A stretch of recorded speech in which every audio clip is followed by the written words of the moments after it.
Sebelum kita mulai, ini ada usulan dari kawan-kawan jamaah, kita buat grup WA. Grup WA. Yang tidak punya WA, mungkin anak yang di rumah punya WA. Untuk apa gunanya grup WA? Kita beri nama grup WA Majelis Taklim Al Khairat. Di antaranya fungsinya untuk apa? Masuk apa enggak? Taklim apa libur? Pertama, infonya. Yang kedua untuk tanya jawab. Mungkin kalau di sini malu nanya, nanti bisa di grup WA nanya. Juga mungkin mau nge-share ceramah apa yang bermanfaat, diperbolehkan. Gimana kira-kira? Setuju enggak? Boleh satu orang cari kertas dengan pulpen, dijalankan. Ya, beri nomornya nomor WA. Kalau enggak punya nomor WA, anaknya atau siapa yang di rumah yang ada nomor WA. Kalau enggak bisa sekarang, nanti nyusul. Nanti nyusul. Dikoordinir oleh satu orang di sini. Siapa yang Karim ya, nanti tuan rumah nanti. Ya, Karim koordinir dia. Nanti buatkan kelompok namanya Majelis Taklim Al Khairat. Nanti masukkan jadi admin nanti. Ya.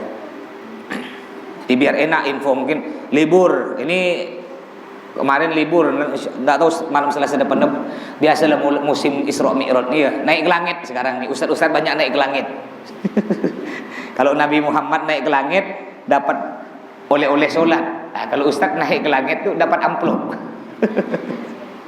Baiklah, bismillahirrahmanirrahim, kita mulai pelajaran kitab Riyadhus Shalihin selanjutnya dengan judul Bab Bismillahirrahmanirrahim, Babu Jawazil Ahdi min ghairi mas'alatin. Ya, yang artinya boleh kita mengambil pemberian dari orang lain tanpa kita minta. Ya, ini yang bagus tuh gitu. Ada orang beri kita ambil, tapi tidak pernah minta itu. Yang tak bagus nih kalau minta dulu baru beri. Ini tak bagus. Ini babnya sekarang. Terus disebutkan dalam sebuah hadis, wa an Salim bin Abdullah bin Umar an Abi, diriwayatkan dari Sayyidina Salim ibn Abdullah an Abi dari ayahnya Abdullah bin Umar radhiyallahu anhum, beliau berkata, karena Rasulullah sallallahu alaihi wasallam, suatu hari Nabi yu'tinil ata. Suatu hari Nabi Muhammad memberikan saya suatu barang. Ya, pemberian, ya, barang pemberian. Fa'agulu lalu saya berkata kepada Nabi Muhammad, a'tihi man huwa afgar ilaihi minni. Nabi, jadi suatu hari Nabi beri barang ya kepada sahabat Nabi yang bernama Abdullah bin Umar, ya, beri barang. Bukan dari Umar, Sayyidina Umar. Suatu hari Nabi Muhammad memberi barang, ya, hadiah kepada Sayyidina Umar. Beri, nih Umar, ambil. Apa kata Sayyidina Umar? Mohon maaf Nabi, jangan berikan ke saya, berikan kepada sahabat lain yang lebih miskin, yang lebih butuh. Berikan yang lain Nabi, banyak tuh sahabat-sahabat yang masih perlu, yang lebih miskin dari saya. Tidak usah berikan ke saya. Apa kata Nabi? Faqala, lalu Nabi bersabda, hudhu ja'aka min hadzal mal. Umar, ambil pemberian ini, karena pemberian ini datang tanpa kau pinta. Jadi tiba-tiba bapak kadang-kadang kan kita musim-musim apa tuh? Bulan Sya'ban. Bulan Sya'ban ini kan bulan, kata orang Madura bulan Rebe, kata orang Jawa bulan Ruah. Ya, banyak acara-acara selamatan. Biasanya kan kita diam-diam di rumah, tiba-tiba tok-tok assalamualaikum. Ada tangga kita ngantar pulut kan. Nanti kalau bulan apa kayak itu bubur merah putih, pakai bubur yang ada sampah-sampah burung itu apa tuh? Yang ada cabai, ada apa tuh ya. Nah, kita kan enggak minta kita kan. Tiba-tiba tok-tok assalamualaikum, ada tetangga ngantar. Ini jangan ditolak, ini pemberian yang paling bagus kata Nabi. Ambil dulu untuk menyenangkan orang yang memberi, jangan langsung tolak. Jadi ketika Nabi beri ke Sayyidina Umar bilang, Sayyidina Umar nolak. Nabi, enggak usah berikan saya, berikan ke sahabat lain yang lebih membutuhkan. Apa kata Nabi? Ya Umar, ambil ini rezeki tanpa kau pinta, ambil. Terus kata Nabi, wa anta ghairu musrif, kau tidak pernah minta, wa anta ghairu musrif, kamu tidak pernah mengharap, wala sa'il, dan kau tidak pernah minta. Tiba-tiba ada orang beri. Fahudhu fa in syi'ta kullah wa in syi'ta tasaddaq bihi. Kalau kau mau ambil semua, Kalau kau tidak mau, ambil dulu, baru kau beri ke orang lain. Tapi jangan kau beri ke orang lain di depan orang yang beri. Paham tak maksudnya, Pak? Nah, jadi kalau ada tetangga ngantar-ngantar ke rumah kita, kue ke, nasi kotak ke, bubur ke apa, terima aja lo, nyenangkan tetangga. Masalah kita tak suka, tak mau makan, tak apa-apa. Kalau kita suka, makan, alhamdulillah. Enggak kita suka, berikan ke tetangga yang lain atau orang-orang yang masih membutuhkan kita. Jangan kita bilang, oh maaf yo, aku ni sakit perut, tak makan nanas tak bisa, sakit perut aku. Tak boleh. Walaupun kita darah tinggi, tetangga tahu kita darah tinggi, enggak boleh makan lauk kambing. Satu rumah kita darah tinggi, tapi tetangga ngantar, kita terima. Makasih, mudah-mudahan oleh Allah rezeki kau dipermudah, ya keturunan kau keturunan soleh solihah, terima, nyenangkan tetangga. Masalah nanti mau diberikan orang nak dimakan, itu bebas, karena udah punya kita. Jangan tolak dulu.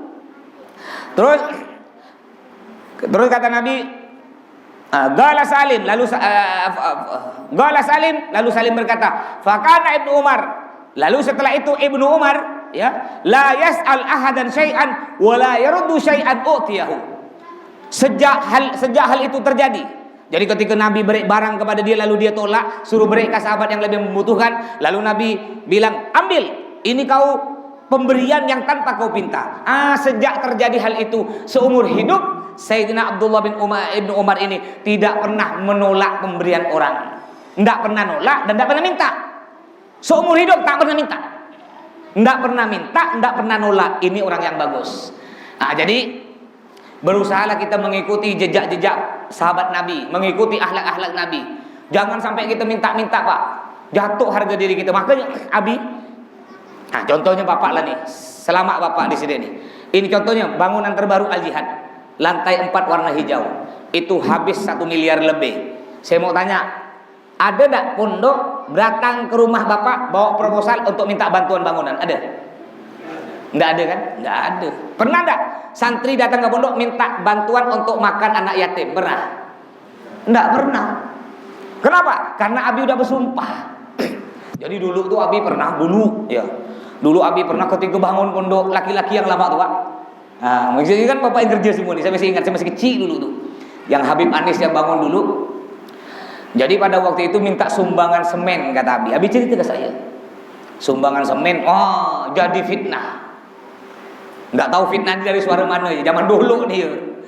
Fitnah bahwa Abi sumbangan untuk memperkaya diri sendiri, bukan untuk pondok. Sejak itulah Abi bersumpah, wallahi billahi tallahi, sebelum saya minta bantuan, sebelum saya melangkah keluar rumah untuk minta bantuan, mudah-mudahan Allah cabut nyawa saya. Sampai sekarang Abi tak pernah minta bantuan, dan Abi pun menganjurkan saya, jangan kau minta bantuan. Saya kalau mau minta bantuan gampang, Pak. Ya, saya ngajar dari dulu saya ngajar di Polresta, di Polda, di Bank Indonesia, di pelabuhan, di JNE. Saya ngajar banyak perusahaan-perusahaan, kantor-kantor besar saya ngajar. Bahkan mereka dinawarkan, Pak Ustadz, kalau Pak Ustadz pondok perlu apa? Beritahu saya. Yang penting ada proposal. Ya, maaf, saya enggak pernah minta bantuan. Kalau saya mau tinggal telepon ya. Cuma kita pakai politik lah, Pak, politik. Ada politiknya kalau saya lah ya. Dia contohnya ketika saya bangun rumah tuh kan, saya telepon lah murid-murid saya yang udah jadi bos-bos nih, yang megang perusahaan besar, ada yang di Jakarta, di Bandung, yang dulu ditugas jadi Pontianak. Assalamualaikum Pak Haji. Ini gayanya Pak Ustadz nih, Pak. Enggak minta bantuan, enggak boleh. Assalamualaikum Pak Haji. Waalaikumsalam Pak Kiai. Gimana kabarnya? Gini. Pak Haji, saya nih bangun rumah, doakan, bukan duit ya, doakan ya, mudah-mudahan cepat selesai. Siap Pak Ustaz, kami doakan mudah-mudahan cepat selesai Pak Ustaz, dan kirim rekeningnya Pak Ustaz. Paham berarti, paham. Nggak usah minta, doa. Nah, jadi aib bagi kita, jangan sampai masuk ke perut kita ya barang-barang yang tidak jelas, yang syubhat, apalagi yang haram. Sekarang ini orang halal haram hantam, naudzubillah. Bahkan terbaru ada orang Pak, bukan jin ya, orang menghalalkan minuman keras. Nggak tahu orang mana tuh, orang Teluk Pakedai mana ya tunjuk. Bukan Teluk Pakedai, luar negeri dia ya. Nanti biar Teluk Pakedai diomel pula kena orang Teluk Pakedai. Saya malam Jumat ini ceramah Teluk Pakedai. Ya. Nah, orang luar negeri sana dia Pak memperbolehkan jual minuman keras. Ini orang Islam yang memperbolehkan nih Pak. Padahal di Maluku, di mana lagi? Di NTT, di Papua, non Muslim. Di pemimpinnya non Muslim, mereka melarang jual minuman keras. Ada orang luar negeri, orang Islam memperbolehkan minuman keras. Na'udzubillahi min dzalik. Apa kata Allah? A'udzubillahi minasyaitonir rajim. Innamal khamru wal maisiru wal ansabu wal azlamu rijsum min amalis syaitan fajtanibuh, kata Allah. Sesungguhnya minuman keras, apa saja minuman keras. Jadi kata Nabi Muhammad di akhir zaman Pak, ada hadis Nabi yang lain, Nabi bilang di akhir zaman banyak orang minum minuman keras, tapi minuman keras tersebut diberi nama yang keren-keren. Kalau zaman dulu kan namanya tak keren, bir, lonang, arak. Zaman sekarang keren, whisky, brandy, vodka, agak keren. Jadi seakan-akan biar tidak samar-samar. Kalau bir kan dengar kuping bir, haram. Tapi kalau vodka, Coca-Cola aja, kalau Coca-Cola tidak sih boleh halal. Jadi kata Nabi di akhir zaman banyak umat Islam ini mengkonsumsi, meminum minuman keras. Dan ini apa kata Nabi? Hadis Nabi selanjutnya terbukti. Dan nanti yang mendukung, yang memberi izin diperbolehkannya minum minuman keras, diperbolehkannya produksi jualan minuman keras. Siapa yang berizin kata Nabi Muhammad? Umara'uhum, pemerintahnya. Ribuan tahun Nabi udah bilang, Nabi udah tahu.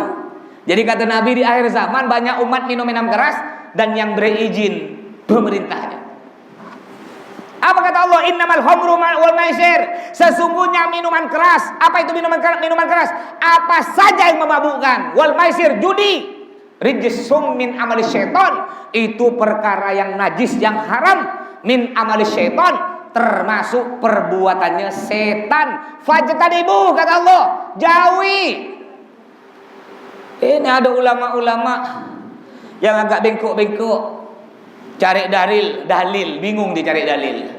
Gimana caranya ada dalil diperbolehkannya minuman keras? Karena darurat. Ya, apanya darurat? Ada yang bilang kalau yang tak boleh itu banyak, kalau sedikit sebotol tak apa-apa. Ada yang bilang yang haram tuh kalau mabuk haram, kalau tak ada mabuk tidak ada. Kata Nabi Muhammad dalam hadis apa? Ma haruma goliluhu haruma kathiruhu al hadis ma haruma kathiruhu haruma goliluhu al hadis au kama qala. Kata Nabi Muhammad, sesuatu yang haram banyaknya juga haram sedikitnya. Banyak haram, sedikit juga haram. 10 botol haram, 1 tetes juga haram. Makanya naudzubillah, kenapa bencana di Indonesia silih berganti. Di Pontianak nih contoh jauh. Corona belum habis dulu. Corona belum habis sekarang kan? Ya cuma udah agak-agak berkurang corona, udah jarang-jarang kita pakai masker. Nyusul asap. Mau tak mau masker dipakai lagi. Kalau corona masih belum jelas Pak ya. Virusnya tuh di mana tak tahu, tak bisa lihat mata. Lebih kecil dari tungau. Tungau tuh kecil Pak, lebih kecil dari tungau tuh corona, tak bisa lihat mata. Kalau tungau bisa lihat. Apa tungau? Laki-laki yang tahu. Ya. Ini corona, tak jelas ada di mana. Sedangkan sekarang asap. Belum selesai corona, oleh Allah diberi azab. Ini azab asap. Pedih dong. Ya udah banyak di rumah sakit. Anak-anak kecil terutama kena penyakit ISPA, infeksi saluran pernapasan akut sesak. Belum lagi pasang. Ini tak surut-surut. Ini sekarang udah kemarau, udah sebulan lebih. Banyak musibah oleh Allah. Na'udzubillah min dzalik. Apa disebutkan dalam kitab Sulam Taufik? Dalam kitab Sulam Taufik gini, ya Sulam Taufik yang artinya gini. Siapa saja yang menghalalkan yang Allah haramkan, atau sebaliknya yang mengharamkan yang Allah halalkan, murtad, keluar dari Islam. Contohnya minuman keras hukumnya apa Pak? Haram. Lalu ada orang bilang minuman keras kan hukumnya haram. Ada seorang bilang enggak, minuman keras tuh hukumnya halal. Boleh. Nak jual boleh, nak produksi boleh, nak minum boleh. Halal, murtad, keluar dari Islam. Ini dalam kitab Safina. Sampai-sampai walaupun bergurau nih, bergurau murtad. Contoh. Ini kan air putih. Nah, tes. Bismillahirrahmanirrahim. Bang segar weh. Tes batu ada. Bawa air putih ni kan. Lalu bapak nanya, apa tuh mas? Ini nih bir nih. Enggak boleh tuh mas, haram. Kata siapa bir haram? Halal lah. Gurau murtad. Contoh lagi, saya megang pisau saya arahkan ke Mehmet mamanya, gini kan. Lalu Karim bilang, mas janganlah mas, jangan bunuh Mehmet. Ya, padahal gurau nih, mas tak boleh mas. Lalu saya bilang, enggak apa-apa bah, bunuh Mehmet halal, murtad. Padahal gurau kan. Kenapa? Membunuh hukumnya apa? Haram. Kita bilang halal, walaupun gurau, murtad, keluar dari Islam. Guraunya saja murtad, apalagi seriusnya. Tadi kita bilang nih, air apa tuh? Padahal air putih. Oh itu bir, tak boleh, bir haram. Kata siapa haram, halal, murtad, gurau. Apa kayak serius? Sampai ngatakan, ya wahai para warga Sungai Jawi, silahkan. Yang nak mabuk sila, depan masjid boleh, nak jual boleh, nak produksi boleh, halal. Ya udah jelas murtad. Ini di dalam kitab Sulam Taufik. Naudzubillah min dzalik. Mudah-mudahan anak-anak kita oleh Allah dilindungi dari minuman-minum keras, narkoba ni ya. Ngeri Pak kalau udah minum mabuk nih Pak. Ya kalau udah mabuk tak takut ke apa pun. Orang tua bukan cuma dilawan, bisa-bisa dibunuh. Ya emak, naudzubillah. Ada pernah kasus dulu viral tuh, anaknya memperkosa emak kandungnya. Gara-gara apa? Gara-gara anaknya mabuk. Balik rumah mabuk, emak tidur. Mana pula orang mabuk nampak muka? Biarpun emak umur 70 kan dah perut semua kan, biar dilihat di kayak sehari ini cantik nih kata dia. Naudzubillah diperkosa emaknya gara-gara mabuk. Terus bab selanjutnya, ini karena pendek bab ini nih. Kita lanjut fikih ya Pak ya. Lanjut fikih ya. Ini satu bab. Jadi intinya bab ini menerangkan kepada kita bahwa kita dianjurkan jangan menolak pemberian orang. Ya, jangan menolak pemberian orang, ya, dan juga jangan minta. Usahakan jangan minta. Makanya Al-Jihad sampai sekarang enggak pernah minta. Saya pun enggak pernah minta-minta. Ya, walaupun kepepet kayak apapun, lebih bagus saya ngutang. Tenang. Ya, kalau minta-minta nih Pak ada minnah. Bahasa Arabnya ada minnah. Minnah nih Pak gini. Minnah itu apa?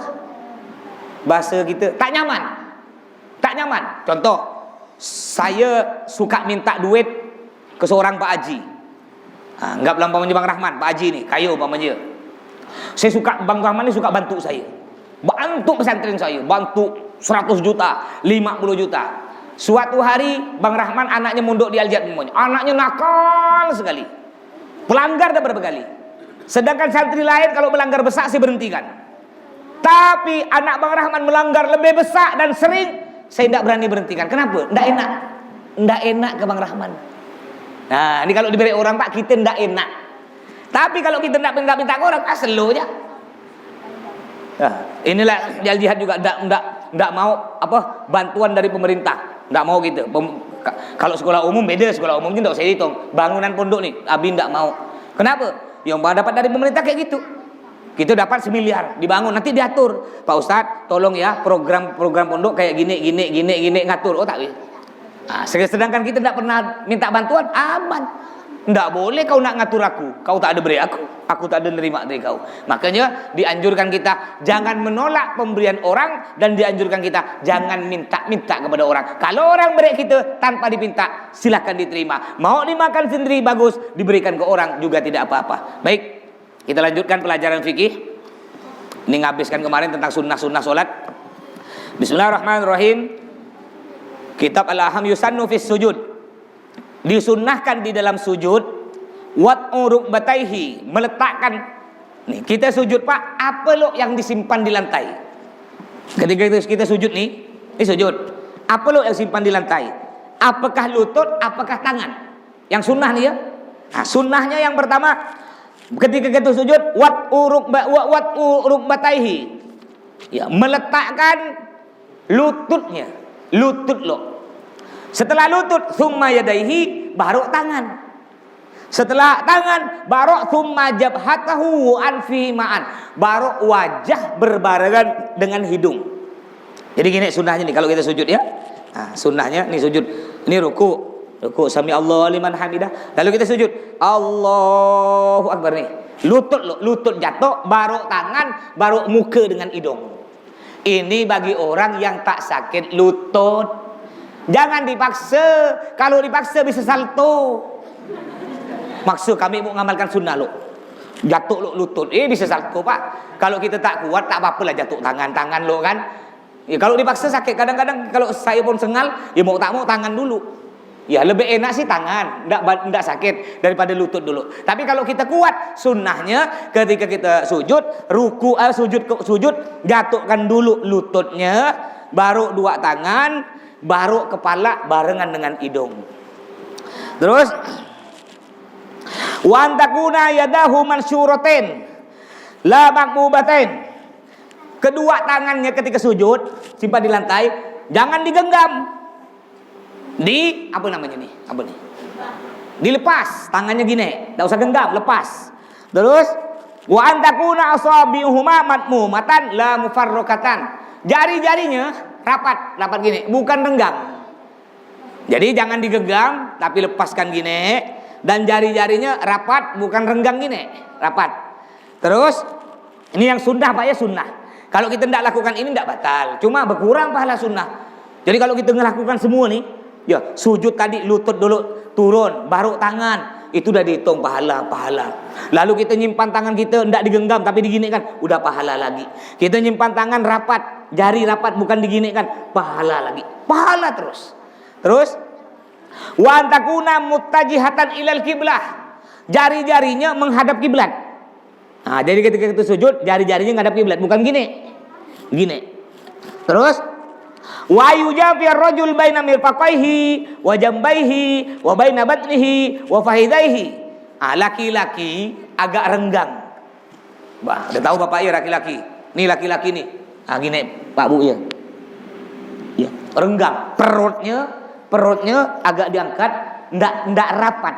Beda kalau perempuan rapat Bu, rapat gini. Nah ini perempuan rapat. Laki-laki agak renggang gini. Ini laki-laki ya. Nah kalau perempuan dirapatkan begini, perempuan dirapatkan. Kenapa beda laki-laki perempuan? Karena perempuan tuh menandakan orangnya tertutup, ya tertutup, pemalu. Sedangkan laki-laki orangnya gagah. Makanya laki-laki gini, jangan pula terbalik. Nanti laki-laki rapat, nah, itu perlu dipertanyakan ke laki-lakiannya itu. Wa ayufarriq baina rijlaihi bi qadri shibrin. Kakinya ketika sujud jaraknya kurang lebih 1 kilan. Ya, sama seperti biasa ketika sujud sama dengan berdiri, jarak 1 kilan. Kecuali orang Wahabi kemarin itu ya, orang Wahabi ngangkang sebesar-besarnya di ngangkang. Terus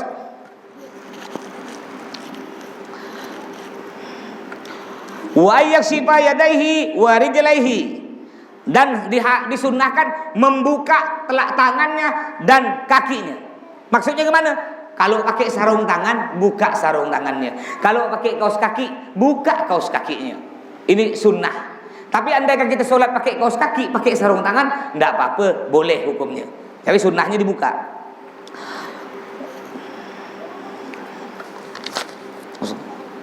Terus Adzikrul ma'thur fihi, bacaan yang dianjurkan dalam sujud. Udah hafal semua Bapak ya. Subhana rabbiyal a'la wa bihamdi, subhana rabbiyal a'la wa bihamdi 3 kali. Kalau keburu Mas, anak keburu ada undangan, ya udah baca subhana rabbiyal a'la wa bihamdi 1 kali. Keburu, ya udah kalau keburu baca subhanallah ya sekali. Ya, jadi salatnya subhanallah semua. Enggak baca surah, baca Fatihah. Yang bismillahirrahmanirrahim, alhamdulillahirabbil alamin nyampe waladhdallin, enggak baca surah, waladhdallin, amin. Allahu Akbar, subhanallah, sami Allahu liman hamidah, subhanallah, Allahu Akbar, subhanallah, Allahu Akbar, subhanallah, Allahu Akbar, subhanallah. Udah esah. Andaikan sangat keburu, esah. Ya, gitu. Daripada kita tidak sholat keburu. Ini yang sah ya hukumnya. Terus yusannu fil julus bainas sajadatain. Disunahkan duduk di antara dua sujud. Sujud itu kan 2 kali. Sujud pertama, lalu bangun, lalu sujud kedua. Nah, ini bangun ini dinamakan duduk di antara 2 sujud. Ini hukumnya sunnah. Duduk apa namanya? Duduk iftirosh. Apa itu duduk iftirosh? Duduk iftirosh itu telapak kaki kiri, ya, bokong kita bokong, pantat lah, tak paham bokong. Pantat kita duduk di atas telapak kaki kiri dan telapak kaki kanan tegap. Nah, seperti tasyahud pertama, Pak. Nah, tasyahud udah tahu kan? Udah tahu ya. Terus takut enggak tahu gini nih, duduk iftirosh. Begini nih. Nah, ini iftirosh. Namanya iftirosh. Iftirosh itu artinya beralas. Ya. Bokong kita atau pantat kita beralaskan telapak kaki kiri, sedangkan telapak kaki kanan tegak gini, bujur. Ya, jari-jarinya menghadap kiblat. Ini namanya duduk iftirosh. Biasanya orang Naqsyabandi yang ikut-ikut Naqsyabandi itu thariqat, itu ketika zikir wirid begini duduknya. Duduknya begini iftirosh, ya, mukanya menghadap ke kiri. Kenapa menghadap ke kiri? Karena hati berada di sebelah kiri. Lidahnya dilipat ke atas. Jadi ketika zikir itu kenapa dilipat ke atas? Agar lidah tidak bergerak-gerak. Kalau lidah bergerak-gerak ketika zikir itu mempengaruhi hati. Nanti ngayal kemana-mana. Jadi ketika lidah dilipat ke atas, lidah diam. Ketika lidah diam, muka menghadap ke kiri, kaki tadi duduk beralas, ya, langsung dalam hati Allah gini, Allah dalam hati Allah. Itu insya Allah lebih khusyuk. Ya, ini thariqat Naqsyabandi. Ada di Sumatera tuh yang kelompok hitam-hitam tuh. Ada gak Naqsyabandi katanya? Orang belum masuk bulan puasa, dia puasa dulu. Ada kan pernah masuk di TV ya? Orang belum lebaran, dia lebaran dulu. Itu kalau kata saya bukan Naqsyabandi, Naqsyabeni. Ya, Naksa Sangsut nama itu.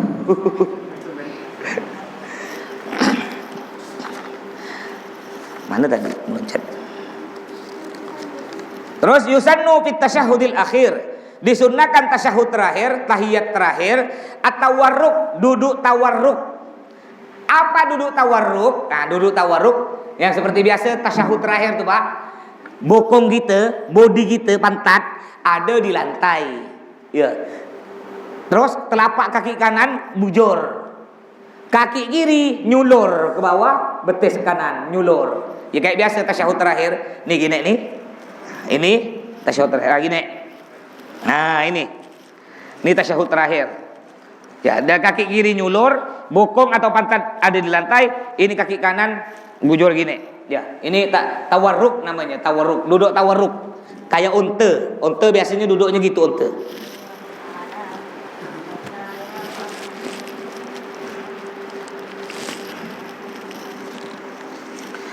Terus sunnah selanjutnya yusannud du'a ba'da tasyahud wa qabla salam.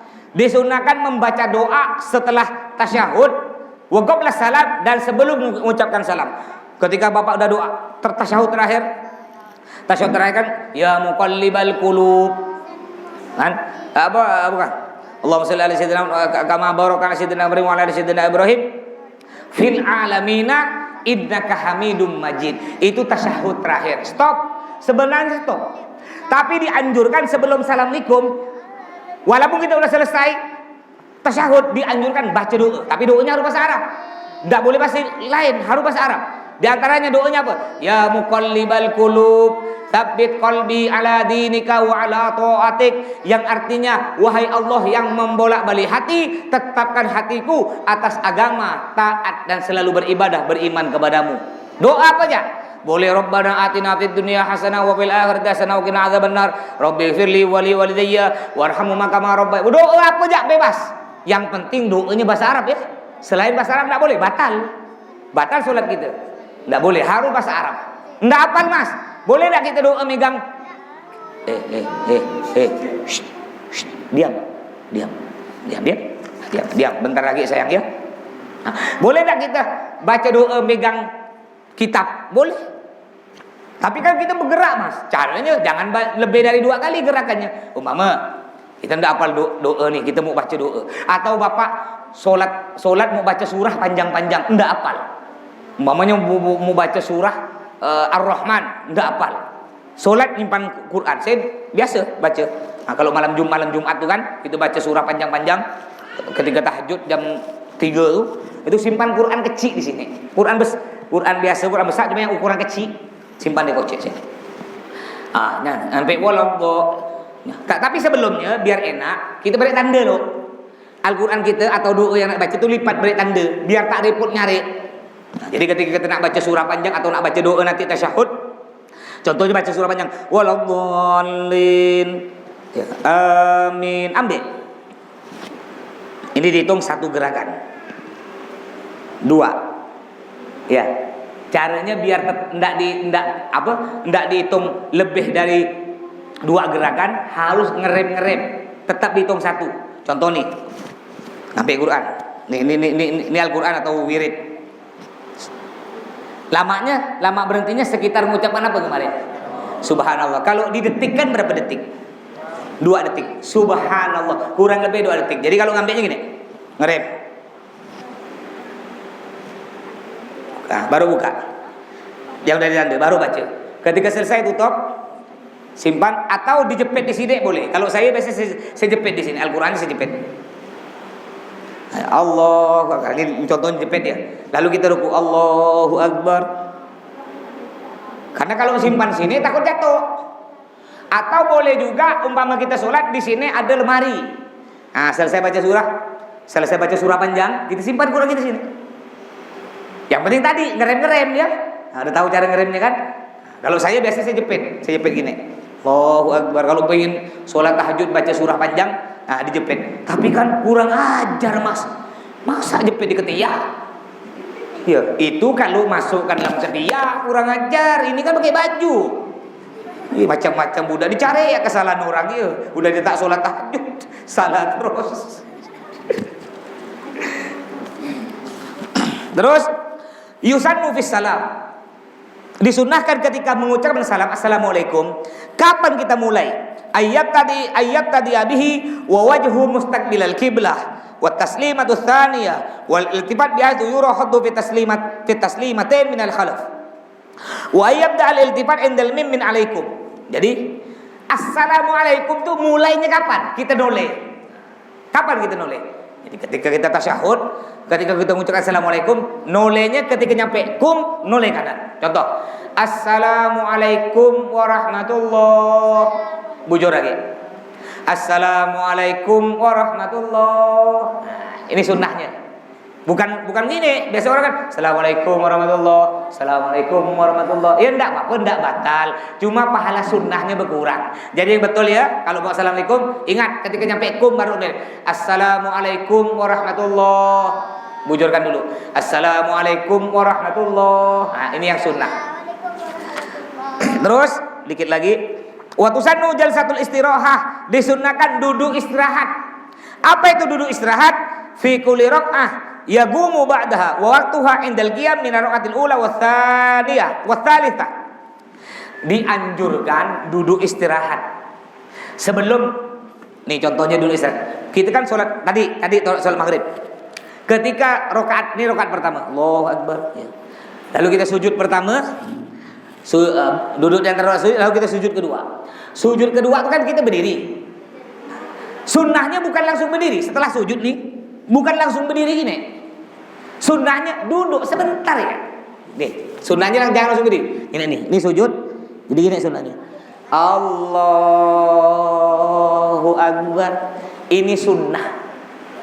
Dan membantu bagi orang yang tua-tua.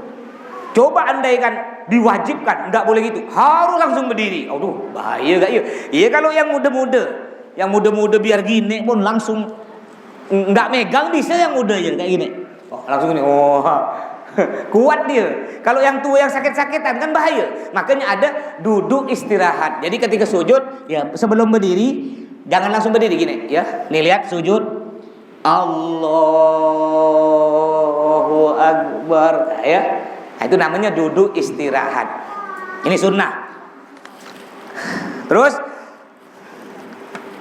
at-tasbih minar rajul wa tasfiq minal mar'ah idza nabahu masyai'un. Laki-laki mengucapkan subhanallah, perempuan tepuk tangan kalau ada salah. Kalau nak beri peringatan, contohnya saya imam. Ini kan belakang saya pas laki-laki, saya salah. Ya, salah padahal sebenarnya sholat maghrib 3 rakaat. Udah 3 rakaat sebenarnya assalamualaikum, saya berdiri. Sebelum saya berdiri, hampir berdiri, Allah, Bapak, subhanallah. Bapak ngomong subhanallah, itu arti mengingatkan saya bahwa saya punya salah. Imam harus paham. Sedangkan ibu-ibu sunnahnya bukan ngomong subhanallah. Ibu-ibu sunnahnya tepuk tangan. Tapi tepuk tangannya bukan gini, Bu. Gini. Nih, punggung tangan kanan dipukulkan ke telapak kiri. Kenapa enggak gini? Karena ini tepuk tangannya Yahudi. Orang Yahudi tepuk tangannya gini. Makanya biar kita tidak sama dengan orang Yahudi, kita tepuk tangannya gini, Bu. Nah, jadi kalau ada orang salah, Bu, imamnya salah, baik salah bacaan, salah apa aja, ibu nak mengingatkan tepuk. Ya. Nah, imamnya harus paham. Kalau bapak mengingatkan dengan apa tadi, Pak? Subhanallah.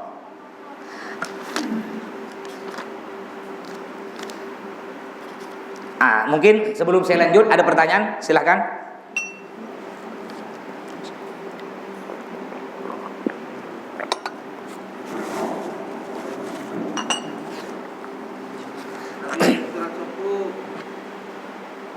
Ngejar imam, tapi imam sudah dapat 1 rakaat, itu rakaat terakhir.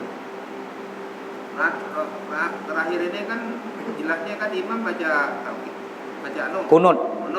Apakah kita teruskan rakaat kedua? Kunut lagi. Oh iya, bagus. Pertanyaannya bagus. Kita sholat subuh terlambat, imam rakaat kedua. Imam rakaat kedua kan berarti nanti imam kunut. Kita kan harus ikut imam kunut. Terus nanti imam assalamualaikum, kita kan berdiri lagi, nambah 1. Apakah kita ketika berdiri lagi kita kunut? Kunut. Tadi kunut pertama apa tuh? Itu kunut pertama, kunut ikut imam. Karena makmum wajib ikut imam. Yang kunut kedua, kunut jatah kita sendiri. Paham tak Pak ya? Makanya contohnya sholat maghrib. Sholat maghrib itu kita bisa 3 kali 3 kali tasyahud sholat maghrib. Kayak gitu kan? Yang pertama ikut tasyahudnya imam, yang kedua tasyahud pertama punya kita, ya. Yang ketiga tasyahud terakhir punya kita. Itu sholat maghrib. Kayak tadi nih, kayak tadi. Jadi kalau kita dapatkan imam kunut, kita wajib ikut karena makmum harus ikut imam. Ya. Nanti selanjutnya kita kunut, itu punya kita sendiri. Jadi kunutnya 2 kali. Anda kan tidak mau kunut, tidak apa-apa. Kunut tidak wajib hukumnya, sunnah. Cuma ingat, ya pahala sunnah sangat besar sekali, jangan kita tinggalkan. Mungkin ada lagi yang lain? Ayo Pak Masum. Kenapa harus sama tasbih siapa senapa salam? Oh, sholat sunnah tasbih. Apa Fatihah kan apa tasbih kan? Saya baca. Oh, yang dibaca. Oh, itu sebelum kita baca Fatihah itu baca tasbih 15 kali. Selanjutnya 10. Jadi terus tasbih berapa rakaat? Tasbih kalau malam dikerjakan malam 2 rakaat assalamualaikum, 2 rakaat assalamualaikum. Kenapa? Karena kata Nabi Muhammad, sholatul lail matna. Solat malam tuh 2 rakaat 1 salam, 2 rakaat 1 salam. Andaikan dilakukan di siang hari, boleh solat tasbih 4 rakaat 1 salam.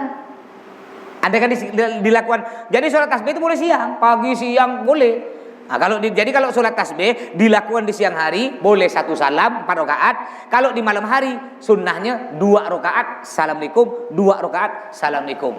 Ya kata Nabi Muhammad, kalau bisa kita tiap hari sholat tasbih. Enggak bisa tiap hari, seminggu sekali. Enggak bisa seminggu, sebulan. Enggak bisa setahun sekali. Enggak bisa kata Nabi Muhammad paling sedikit seumur hidup 1 kali. Ya paling sedikit. Di sini biasa sholat tasbih tak?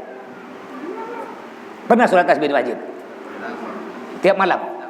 Enggak pernah. Kalau di Al-Jihad dilakukan tiap Ramadan. Ya, Ramadan malam ganjil itu dilakukan malam 21, 23, 25, 27, 29. Salat gerhana matahari, gerhana bulan, juga santri biasa. Di sini enggak pernah gerhana-gerhana.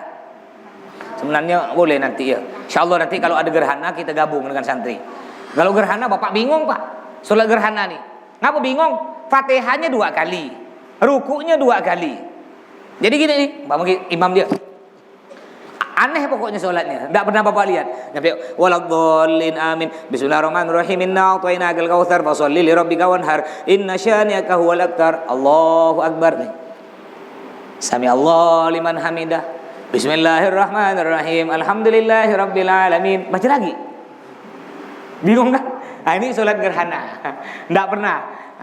Insyaallah lah nanti kalau ada gerhana kita umum. Tapi datang lah, ya datang.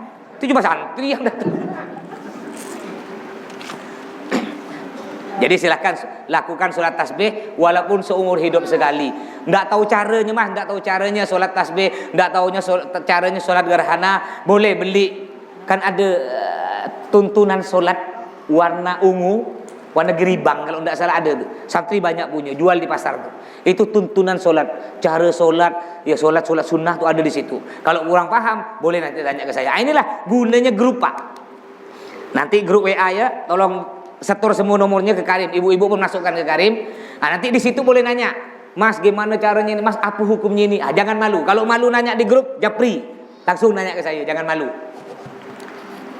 Tapi nanya masalah hukum, jangan nanya yang lain-lain. Nanti dibaca sehari ini, habis saya kira omel. Bukan apa, kadang-kadang ibu-ibu luar tuh curhat pula. Curhat siapa Ustaz? Saya ini seorang janda kata dia. Allahu Akbar. HP simpan di atas kasur, dibaca kena sehari ini. Udah kata dia. Kau ya kata dia. Tapi untung tak ada dia baik. Alhamdulillah baik. Baik, ada pertanyaan lagi? Kalau udah lah, udah azan enggak belum? Masuk belum? Masuk apa belum? Udah masuk. Oh, udah masuk udahlah. Insyaallah kita lanjut lagi malam Selasa depan ya. Mungkin andaikan malam Selasa depan ada jadwal ceramah, ya kita liburkan dulu Pak ya. Yes. Karena ini momennya Isra Mi'raj ya, Isra Mi'raj.